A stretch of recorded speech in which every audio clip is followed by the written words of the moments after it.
Coming up next, some of the greatest songs of the 70s. And they all have one thing in common. Even though they're classics you hear all the time on classic rock radio, you're going to be surprised, they were never hits. Some struggled and didn't make the top 40 on the Billboard chart, and some were not even released as singles, surprisingly. We're going to share the story of a legendary singer who had 24 hits before she was the age of 20 in her teen years. But when she went solo, naysayers said her voice was too weak to make an impact. She answered those critics with the best-selling solo album of the decade. Then there was a song that Led Zeppelin was struggling to record, so they just started jamming on the spot on a different song, and by accident, that jam became the greatest encore song in rock history. Plus, a song that a classic band played as a warm-up, but the warm-up was so great, unbeknownst to them, the tape was rolling, and it became one of the greatest songs of the time. Plus, a track that energized the feud between the most prolific writing duo of all time. And then there's the teenage fiddle player who snuck into one of the most famous sessions in rock history, and he played a part randomly that would go down in history. Let's do it. Hey, music junkies, Professor of Rock, always here to celebrate the greatest artists and the greatest songs of all time. Make sure to subscribe below right now, so you'll know when our stuff comes out. Also, check out our podcast on Apple and Spotify or wherever you get your podcast. You'll dig it. All right, we're going to get into it. We're teeing off on our countdown of the top 10 greatest non-hits of one of the greatest years in rock history. Most say it's the best year ever. Talking about 1971. Coming to number 10, the humble, incomparable Carole King with Beautiful. Beautiful. Carole King's Beautiful carries a message of self-love and inner validation, inspired in part by the everyday details she observed riding the New York City subway. From the iconic Tapestry album, the song suggests that how we see the world mirrors our inner feelings. It stands as a personal anthem of reinvention, marking Carole King's transition from a songwriter for hire in the 60s to a confident independent solo artist. Now, the crazy thing about Carole King is she hated her own voice. Now, it didn't help that critics said her voice was too thin, too weak to make it.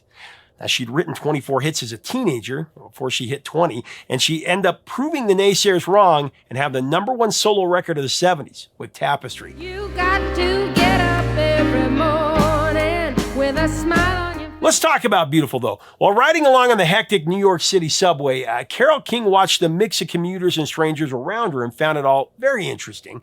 She came to the realization that how she saw others reflected her own inner feelings, and that beauty starts with how you feel about yourself, not with how others perceive you, which is actually kind of good. We're talking about this with how she got rejected with Tapestry. So you think about it, she didn't like the sound of her own voice. Critics said her voice was too weak, and she ended up having 118 hits and one of the biggest selling albums ever. 118 hits and a legend. So there you go. And ironically, that's what was happening with her at the time. The critics were seeing her as her voice being too weak, but she knew she could do it. She often acted as an observer while riding the train, imagining stories about people's lives in public spaces. Now, on the subway, choosing to notice the beauty in others, even if they didn't look happy, that helped her cultivate a sense of inner confidence. I mean, the song's central line, you got to get up every morning with a smile on your face and show the world all the love in your heart. Show the world all the love in your heart.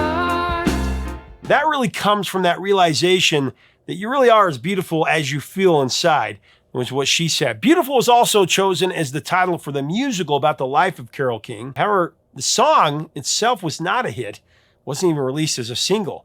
It was a pivotal track in Carole's transition to her solo career. When she collaborated with her ex-husband, Jerry Goffin, she composed the music while Jerry wrote the lyrics. So she lacked confidence in her lyricism when she started out. She was very self-conscious about her singing voice, like I said, so there was that working against her. When Jerry and Carole divorced, so Carole second-guessed herself at every turn.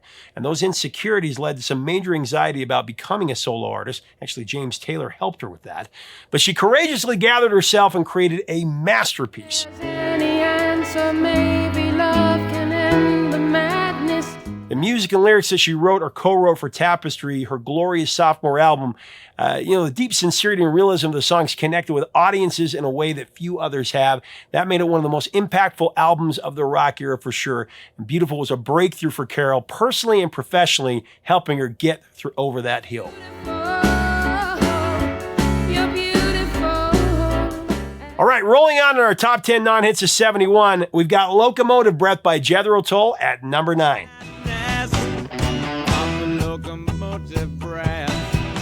An interesting little-known tidbit about Jethro Tull's Locomotive Breath is that it didn't come together easily as a full band track. It started as a bit of a failure to record with everyone playing together, so Ian Anderson's solution was to build it piece by piece in overdubs, starting with a steady metronome-like rhythm from a bass drum and hi-hat. And then he added an acoustic guitar and have the rest of the band layer in their parts, to create that chugging runaway train feel.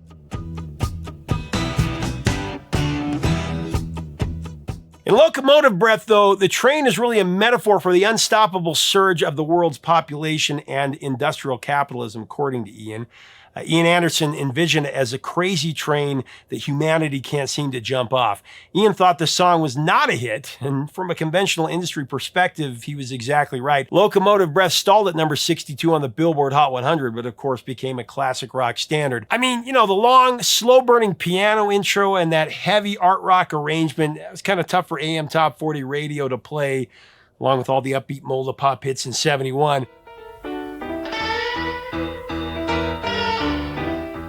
Certainly wasn't a snappy ditty by any means, but it went on to become a progressive rock staple and a show-stopping encore number in many Tull concerts. Now, Ian's next album was thick as a brick. It happened a year later. It was basically an album of one song that's a continuous piece of music that takes up both sides of the record and is almost 44 minutes long. And that was conceived as a parody of concept albums and prog rock, and it was released as a 23-page newspaper with an epic poem of a song that had complex musical structures with elements of art rock, folk, and classical.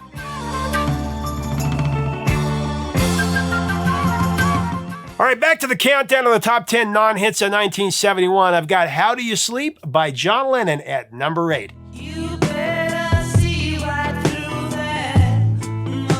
John Lennon's How Do You Sleep emerged from a tense, highly personal conflict that simmered in the aftermath of the Beatles' breakup.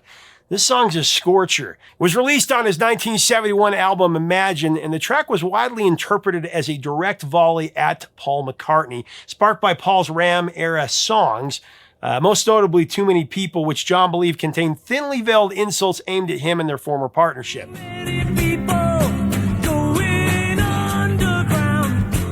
And of course, complicating the backdrop was Lennon's relationship with manager Alan Klein, whose aggressive business tactics and influence on John Lennon, was kind of a problem.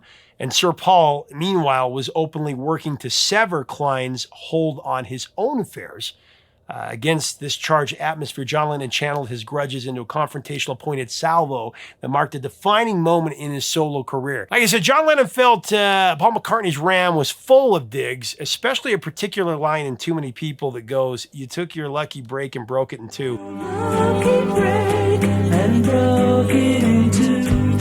John Lennon mocked McCartney's song Yesterday.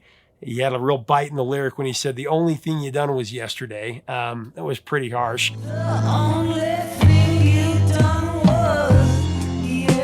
And then, of course, there was the Paul is dead rumor, and Lennon touched on it with the lyric, "Those freaks was right when they said you was dead."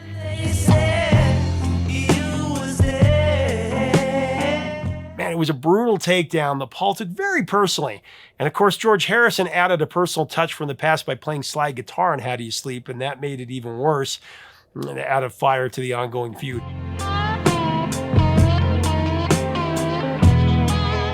So going back to Alan Klein real quick, who was one of the most infamous business managers of the rock era, master manipulator that got into the pockets of some of the biggest superstars of rock, like the Beatles and the Stones.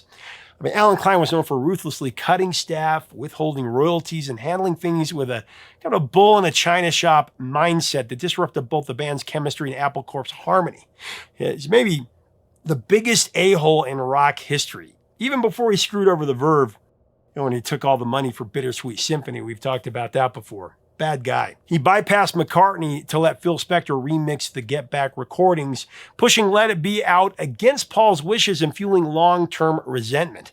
After warnings from Mick Jagger, Paul McCartney feared that Klein would take a hefty cut, some 20%, and that Klein's murky reputation, including alleged mismanagement of the Rolling Stones funds, that could threaten the Beatles' finances as well. Paul even sued the other three Beatles to sever ties with Alan Klein, sparking a bitter years-long legal battle. On the flip side, John Lennon actually admired Alan Klein for being a tough, straight-talking, street-smart New Yorker, with sharp business sense, an approach that stood in stark contrast to what he saw as Lee Eastman's more square establishment style. Lennon believed that Klein could stand up to the record companies and secure larger royalties and tame Apple Corp's unruly finances, especially after witnessing Klein's success with Sam Cooke. Now, McCartney did answer with another song, his song Dear Friend from his album Wildlife with Wings. It's basically a reply to How Do You Sleep? But instead of going for revenge, he went to a move toward reconciliation rather than extending the feud. He got even by living his best life. He had 6 #1 hits after that and had the most successful post-Beatles career by a long shot. Actually, by the time John Lennon had passed away, the two had managed to rebuild a friendly relationship. A few years before he passed in 1980, Lennon told Playboy that he used his resentment toward Paul McCartney to fuel the song, but it wasn't necessarily a vicious vendetta. He said he pulled away from Paul and the Beatles and used that tension to write How Do You Sleep, adding that he doesn't carry those thoughts around in his head all the time. How Do You Sleep was not a hit because it wasn't released as a single. But man, it was vicious. I thought it was.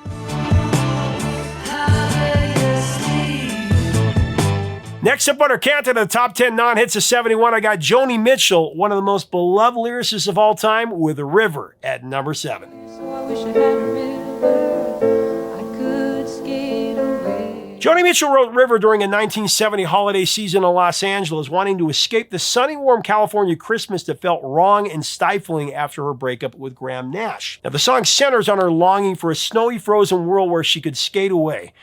Really skate away the guilt and emotional mess that she was dealing with at the time.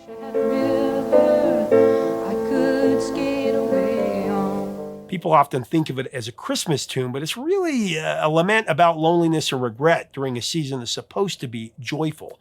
She longs to escape the superficial cheer. Coming on Christmas, they're cutting down trees. Now, many hear River as being about the end of her relationship with Graham Nash. Unlike a lot of breakup songs, it's very much about her own fault and her wishful thinking, desperate to get away from the pain. There's irony in the imagery. She craves a wintry, cold landscape, the frozen river, while she's stuck in sunny LA. Typically, cold weather signals heartache, but the song twists that idea. She's chasing the happiness of the holiday season, watching everyone else be merry and wishing that she could join in with them. Songs of joy and peace, so I wish I had a river. But since there's no snow in Los Angeles, there's no real escape from her troubles, so she has to live with them and just take it on. It's worth noting that the song also carries a sense of regret about the relationship, suggesting that Nash was supportive, but she was the one that let him go. I gonna lost the best baby that I ever had. Oh. River is really a masterclass in songwriting for its raw honesty and its heartbreakingly sincere lyrics and a bittersweet melody that somehow coolly defies the bright, festive mood of traditional holiday tunes. It's a scorcher.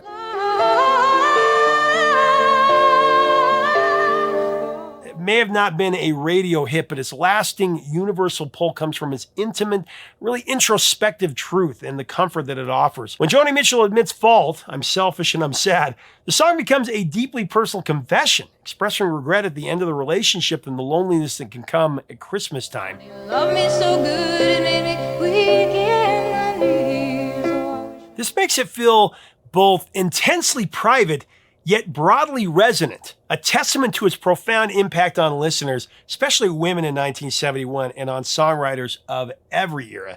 In short, its reach is for everyone who's ever found solace in a difficult, honest moment. Ah, beautiful song. I could skate away home. Our countdown to the top 10 non-hits of 1971 continues with a great one, Fearless by Pink Floyd at number 6.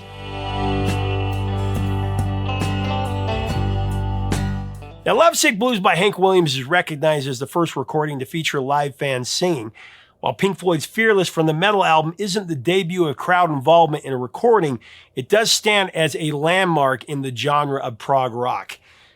Fearless brilliantly interweaves field recordings of Liverpool FC fans singing You'll Never Walk Alone, layering their voices throughout the song.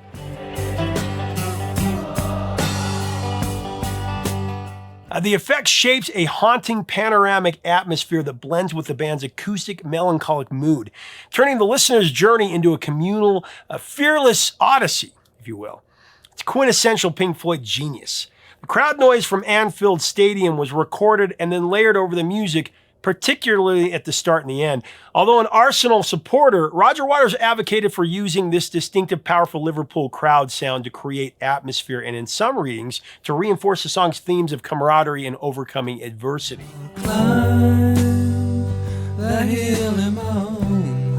Now, Pink Floyd drummer Nick Mason stated that it felt like sacrilege for the band, as North London guys, to use a Liverpool chant, yet its rousing power is undeniable. The lyrics authored by Roger Waters center on choosing your own path in life, even when it leads to loneliness. Often regarded as an underrated foundational track, it helps shape the sonic direction that culminated in The Dark Side of the Moon later. Fearless was the B-side on the 45 of One of These Days, which did not chart in the top 100 in any country, yet Fearless was a meaningful track in Pink Floyd's transition from the Syd Barrett era. It was rarely played in a live performance setting by the classic Pink Floyd lineup. Nick Mason changed that in 2018, though, when he added it to the set list for his Saucerful of Secrets tour.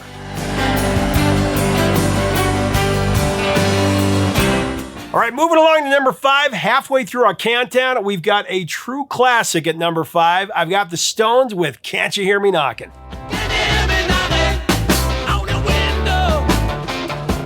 The one-take wonder, Can't You Hear Me Knocking from the Sticky Fingers LP, started as a shorter, tighter track, but the Stones kept jamming, and they ended up with an unplanned improvised moment that fans absolutely adore.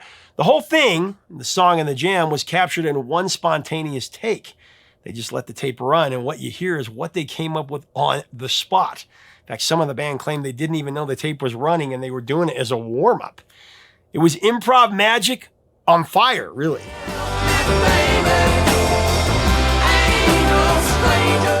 Can't You Hear Me Knocking kicks off with Keith Richards' distinctive guitar riff and his go-to open G tuning. Now, the band, especially Mick Taylor, decided to roll with the unplanned ending, and that choice is now regarded as one of their best recordings. It's the "we thought the tape was off" vibe that turned a simple rock tune into a legendary extended jam session.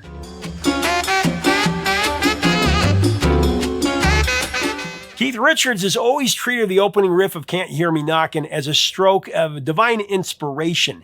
He ranks it among his top 10 favorite Rolling Stones riffs, and there's a lot of them. He also recounted that the guitar used on the track was so special that his neck literally fell off right after the final inspired version, making it one of his most memorable studio moments. Glad it happened before that the neck fell off. He said that had the neck fallen off before that, he probably wouldn't have got the same song, so that was also meant to be.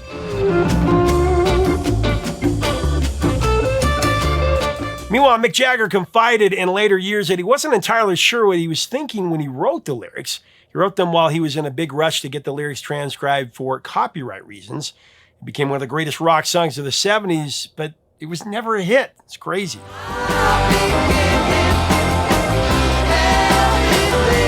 All right, at number 4 in the POR countdown of the top 10 non-hits of 1979, the words she knows, the tune she hums, it's Tiny Dancer by Elton John.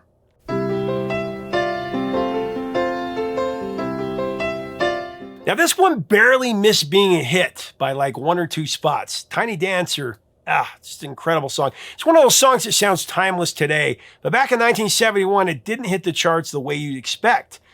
When it came out as a single, it stalled at number 41 on the Billboard Hot 100. And interestingly, it wasn't even released as a single in Elton John's home country of the UK until 2015.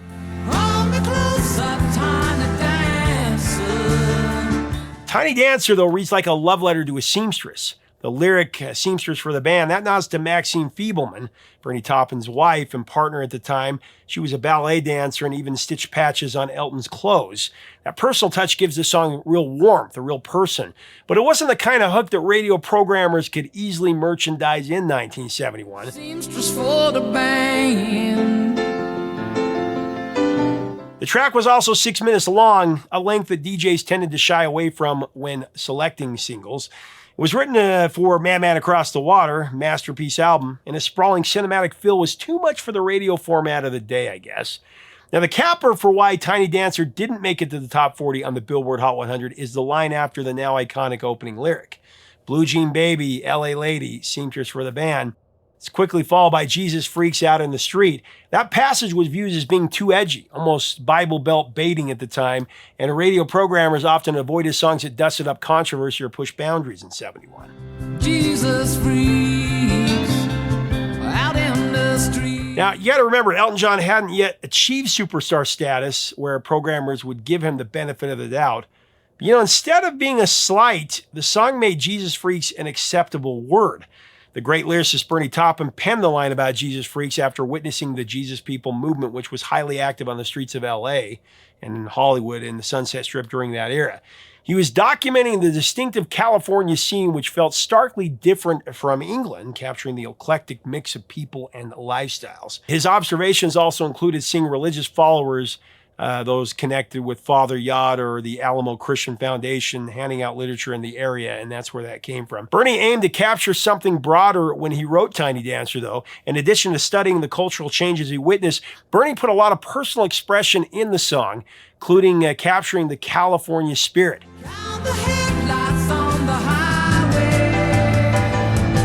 Bernie met a new wave of women in his first trip to the U.S. in 1970, and he found the women in California as being more free-spirited and ethereal than what he had known in England. And actually, that's what inspired the Guess Who to write American Woman as well. Same thing. That influence helped shape Tiny Dancer, along with his infatuation for the seamstress for the band, Maxine Feebleman, as I said. Bernie and Maxine married in March of 71, but they split up in 76. Of course, the song came back into the culture after it was used to sing along in Almost Famous. She sings her song.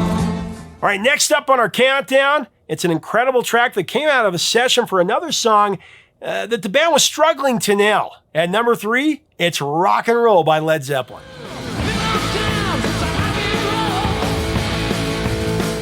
The Led Zeppelin track Rock and Roll is a high-energy classic born spontaneously from a jam session while the band was still wrestling with 4 sticks. A piece they were developing for their 4th album. Now, the song's brilliance is highlighted by John Bonham's thunderous drum intro, which was a nod to Little Richard.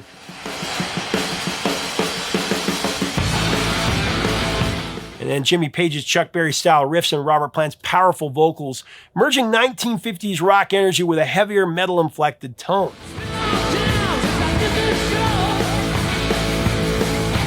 Now, since Rock and Roll came from the sessions for 4 Sticks, we got to talk about why the band was having such a tough time with the track. The name 4 Sticks, that comes from Bonham using 2 drumsticks in each hand, 4 in total, to craft a distinctive driving sound. That's where it came from. The piece features challenging cadences, including shifts between 5/4 and 6/8 time, and John Bonham even employed an extra pair of sticks to create a distinctive click-clack feel. It also incorporates Eastern-influenced textures, notably a synthesizer part played by John Paul Jones,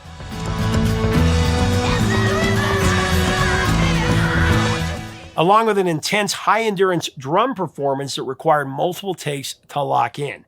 In the middle of their trials with 4 Sticks, Bonzo got really pissed, and he took out his frustration by playing the intro to Little Richard's song Keep a Knockin'.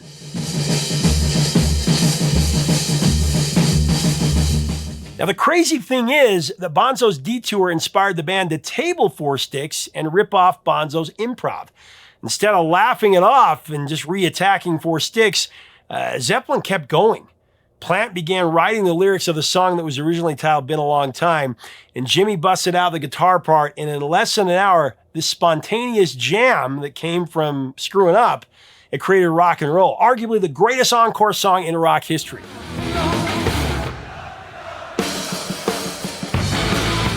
Now get this, Ian Stewart, of course famed for his association with the Rolling Stones, who almost joined the band, were wary of his appearance. He played piano on Rock and Roll.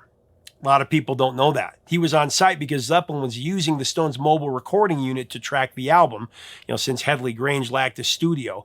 Although he was there as a technician, Stewart proved especially useful on Rock and Roll. He delivered the boogie-woogie piano burst that the song really needed. Again, that 1950s flavor there.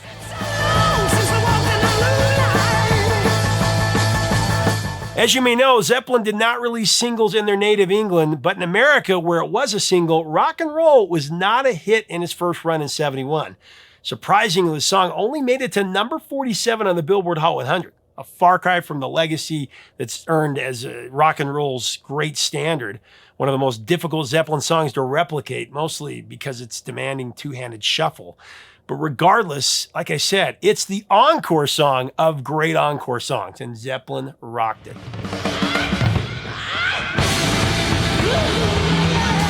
All right, we're in the final stretch of our countdown of the top 10 non-hits of 1971, and racing in at number 2, the bridesmaid position, I've got L.A. Woman by The Doors.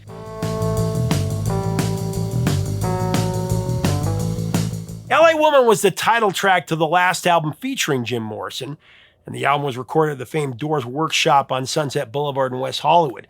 Now, during the sessions for L.A. Woman, Jim seemed to be on a non-stop booze bender. He was drunk nearly every night. He'd get sober enough by the morning, but he was constantly hungover. Needless to say, Jim was off his game, and to make matters worse, he was a mean drunk. Densmore, Krieger, and Manzarek found it difficult to discuss anything with their frontman at this point. Amidst the alcoholic chaos came L.A. Woman, one of the greatest tracks of the rock era.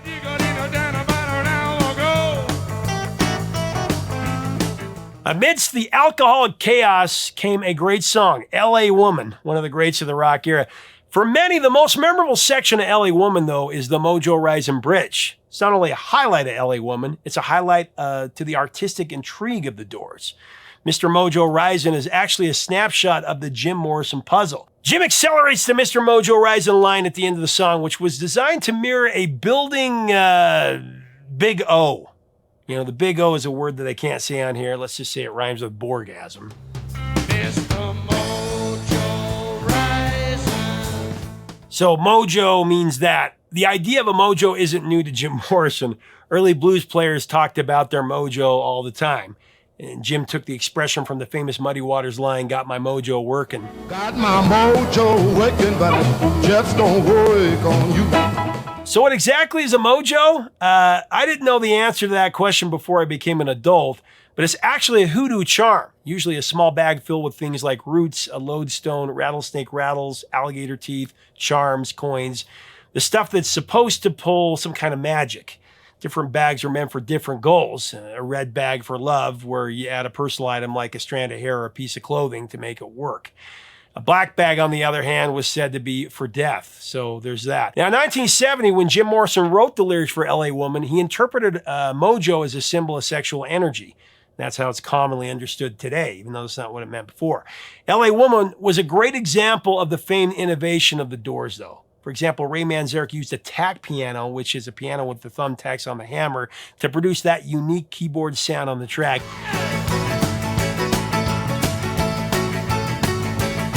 And then another interesting thing, to make the vocals sound more intimate and unpolished, Jim actually recorded his vocal in the studio bathroom. With a little girl in a Hollywood bungalow. In the Doors' legacy, L.A. Woman is regarded as Jim Morrison's farewell to L.A. before his move to Paris, of course, the city where he was found dead in a bathtub. The song was not released as a single and goes down as a track that flourished over time to great success, even though it's technically not a hit, qualifies as the non-hit there.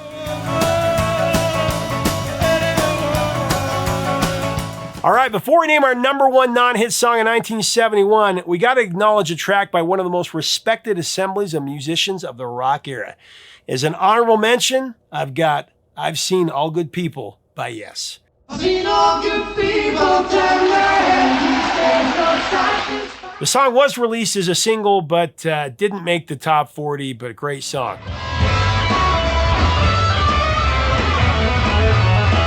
All right, we're up to the point in our countdown where we're going to name our number one song. And let me tell you, this might be the greatest number one non-hit ever. It's a song that one could argue is one of the 5 greatest songs in rock history. Its power cannot be bottled. It's one of those songs that makes you feel 20 feet tall and truly invincible. It's as epic as great music gets. It's one that all of them are measured by. It's one that every song aims for. Baba O'Reilly by The Who.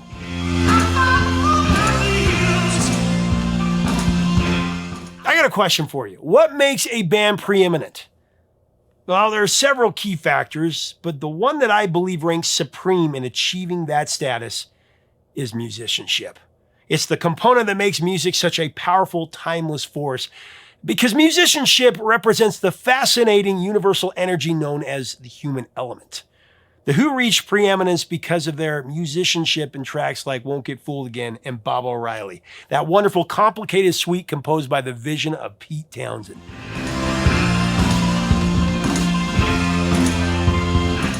The title of Bob O'Reilly is Pete paying homage to Indian spiritual teacher Meher Baba and minimalist composer Terry Riley. It wasn't the original title for the song, actually. It was Teenage Wasteland. But it was just a placeholder for Pete's Lifehouse rock opera and not the intended official title. Throughout the recording of Bob O'Reilly, Townshend introduced artistic invention featuring cutting-edge technology and fierce instrumentation. When the track came out in 1971, many listeners assumed the famous opening synth sound was a Moog. But in fact, it came from Pete feeding musical patterns into a Lowry Berkshire Deluxe TB-01 organ.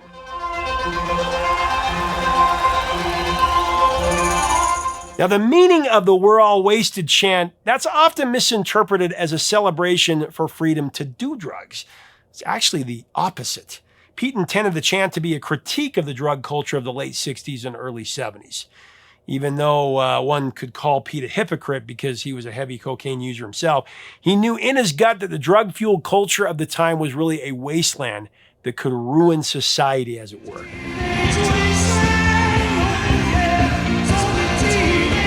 The violin at the end of Bob O'Reilly, that was a last-minute flash of genius in the studio by Keith the Loon Moon. In fact, that fiddle part came about really spontaneously. During the recording sessions, Pete and the band had been experimenting with different sounds, but nothing was really clicking for the ending. Then on a whim, someone invited Dave Arbus, a teenage session musician from the band East of Eden, to come into the studio. Some say he actually snuck in. Now, Dave was a talented fiddle player, but his invitation to drop by was totally random by someone they knew from the local scene. Certainly not a planned musical collaborator or collaboration. Fiddle wasn't even in the conversation for this all-time rock hit at all. But knowing this was a once-in-a-lifetime opportunity, without overthinking it, Dave Arbus picked up his instrument and without hesitation, and in just one take, he played a spontaneous fiddle solo that took Bob O'Reilly in a different direction for that climactic close. The violin's placement, that's meaningful too. It represented the O in the title, and it adds a gypsy Irish flavor to the track, which Pete just loved after he heard it.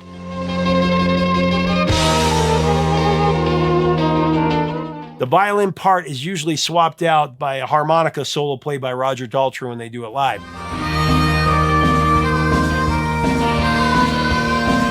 But Bob O'Reilly wasn't released as a commercial single in the US or the UK, but it did come out as a single in several European countries later. Can you imagine if it were released as a single? In order to have a shot at pop radio airplay, the track would have been probably edited down. The cutting-edge synthesizer intro, that would have been gone. The violin grand finale would have been gone. Instead, the song remained in its pristine state. And they really gave the middle finger to radio, knowing that the song would speak for itself. Of course, it rose to rock transcendence, and it became one of the greatest songs ever. Maybe the greatest. Bob O'Reilly, it's just pure freedom. It's revolution. It's a song that is needed right now in the times that we live in, because it's one of those songs that makes you feel like there's something bigger than yourself out there. It is rock and roll. It is rock and roll defined. That and Won't Get Fooled Again. Probably the greatest 1-2 punch on an album ever. And the Who, just preeminent for sure.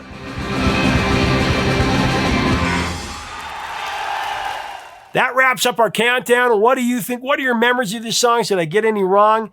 What's your top 10? Can you believe these songs weren't hits? And how about it coming from a warm-up and just a spontaneous jam when the song wasn't working out for Zeppelin, and Arbus coming in playing the fiddle on the Who? Just great moments. These moments don't happen anymore in rock and roll. It doesn't seem like it. It's because everybody's emailing their stuff to one another.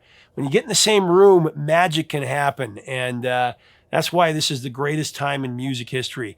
Let's have a great discussion. If you like our content, we invite you to subscribe. We'd love to have you.